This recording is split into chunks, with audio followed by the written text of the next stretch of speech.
लो भाई बब्बन, बन गई तस्वीर। जरा देखकर बताओ कैसी बनी है। अरे भाई मोहन, मेरी सलाह मानो तो तुम रहने ही दो। एक पेंटर बनना तुम्हारे बस की बात नहीं है। हाँ, तुमने सही कहा। मुझे भी कुछ ऐसा लगता है। खैर, आज शाम की गाड़ी से मैं शहर वापस जा रहा हूँ। कुछ जरूरी काम आ गया है। शहर से वापस आने के बाद तुमसे मिलता हूँ। मोहन अपने घर के दरवाजे पर ताला लगा देता है और वहां से चला जाता है। फिर उसी रात अचानक तेज हवाएं चलने लगती हैं। चारों तरफ डरावना माहौल बन जाता है। तभी मोहन की बनाई हुई पेंटिंग की वो औरत एक खतरनाक चुड़ैल में बदल जाती है और पेंटिंग से बाहर आ जाती है।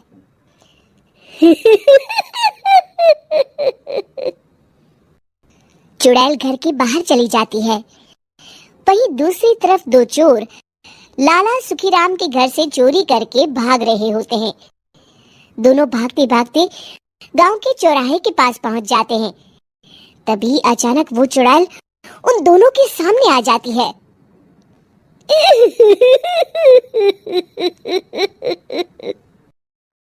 अरे मर गया रे! ये चुड़ैल कहाँ से आ गई? अरे मैंने तो तुझसे पहले ही कहा था कि आज अमावस्या की रात है। आज हमें चोरी नहीं करनी चाहिए। हाँ भाई बिल्ला, तुमने बिल्कुल सही कहा। जरा इसके दांत तो देखो, कितने बड़े हैं। चुड़ैल उन दोनों की तरफ बढ़ती है। अरे चुड़ैल दीदी, तुम चाहो तो ये सारे पैसे और जेवर ले लो, लेकिन हम दोनों को कुछ मत करना।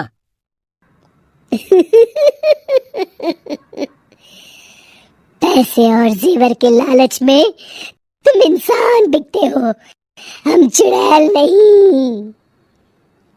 तभी चुड़ैल उन दोनों चोरों को पुतले बना देती है।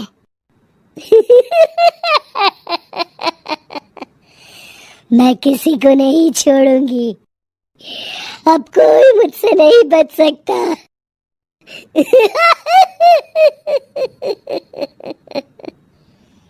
चुड़ैल अपने अगले शिकार की खोज में वहां से चली जाती है।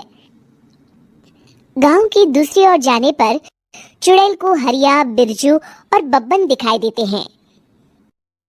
आज संडे है। आज कपिल शर्मा शो देखने का दिन है। जोर से बोलो। आज संडे है। मैंने नहीं सुना। आज संडे है। आज कपिल शर्मा देखने का दिन है। हाँ, ये हुई ना बात। अरे ये कपिल शर्मा कौन है जो ये लोग उसे देखने के लिए इतने उतावले हुए जा रहे हैं? खैर, मुझे क्या, मैं अभी इन दोनों को मसाज सिखाती हूँ। चुड़ैल तेजी से उड़कर उन तीनों के सामने आकर खड़ी हो जाती है।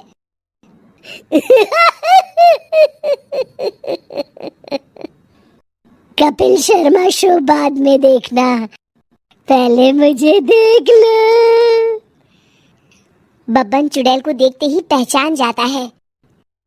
अरे ये तो तस्वीर वाली औरत के जैसी दिख रही है। मुझे अभी नहीं मरना है। अरे भागो रे! तीनों वहां से भाग खड़े होते हैं।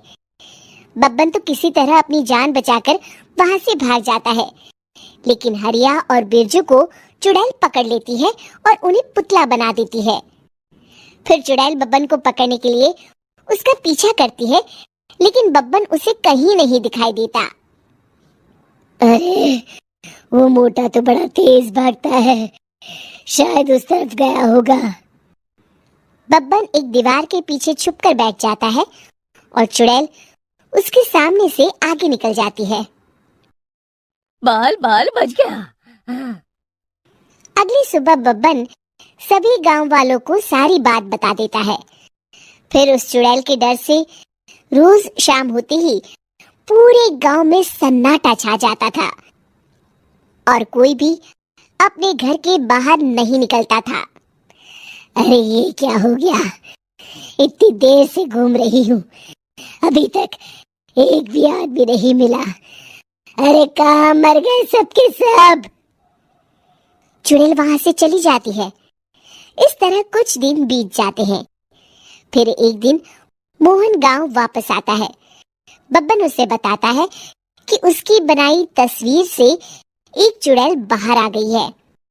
मोहन समझ जाता है कि ये कोई आम कागज नहीं है। वो जो भी उस कागज पर बनाएगा वो असलियत का रूप ले लेगा। अरे मोहन भाई, अब तुम क्या करने वाले हो? मेरे पास एक बहुत बढ़िया तरकीब है। मैं इस कागज पर उस चुड़ैल की एक ऐसी तस्वीर बनाऊंगा जिसमें वो तपती धूप के नीचे खड़ी दिखाई देगी, और फिर जैसे ही सवेरा होगा वो चुड़ैल इस कागज से निकलकर बाहर चली जाएगी और सूरज की तेज धूप में जलकर राख हो जाएगी। मोहन बिल्कुल वैसे ही तस्वीर बना देता है और जैसे ही सवेरा होता है वो चुड़ैल कागज से निकलकर बाहर धूप में चली जाती है और सूरज की गर्मी बर्दाश्त नहीं कर पाती और जलकर राख हो जाती है।